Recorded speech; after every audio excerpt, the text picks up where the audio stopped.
খবর 24 সাথে আপনাকে স্বাগত। নতুন নতুন খবর জানার জন্য আমাদের চ্যানেলে চোখ রাখুন। মামলার স্ত্রীকে ধর্ষণের মামলায় পুলিশকে তিরস্কার হাইকোর্টের। লেক থানার পুলিশের ভূমিকা নিয়ে উঠেছে প্রশ্ন। হাইকোর্টের নির্দেশ ইতিমধ্যেই বদলে দেওয়া হয়েছে তদন্তকারী অফিসারকে। শৃঙ্খলা ভঙ্গের অভিযোগে লেক থানার ওসির সঙ্গে এক সাব ইন্সপেক্টর, সার্জেন্ট এবং 3 মহিলা আধিকারিকের বিরুদ্ধে পদক্ষেপ করতে পুলিশ কমিশনারকে নির্দেশ দিয়েছেন বিচারপতি।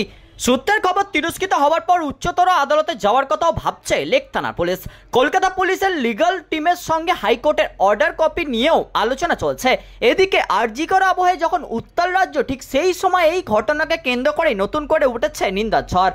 নিগৃহীতার আইনজীবী বলেছেন, 3রা জুলাই ঘটনাটি ঘটে। ঘটনা ঘটার পর নির্যাতিতা যখন লেক থানায় গিয়েছিলেন, অভিযোগ জানিয়েছিলেন তিনি ধর্ষণ কেস করেছিলেন। কিন্তু কোর্টে যে অভিযোগপত্র যায় তাতে দেখা যায় ধর্ষণের ধারার মামলা রুজু হয়নি। অভিযুক্ত জামিনও পেয়ে যান।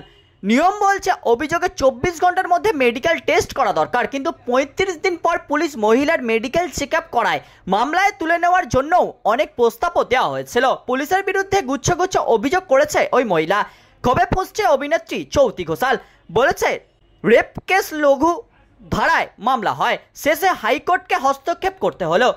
আর কবে বিচার হবে? পুলিশ এই দুর্নীতির আর কবে থামবে? একই সুর অভিনেতা অনিন্দ্য চট্টোপাধ্যায়েরও। পুলিশের ভূমিকা নিয়ে প্রশ্ন তুলে বলেন, আদেও কি কলকাতা দেশের মধ্যে সবথেকে নিরাপদ শহর?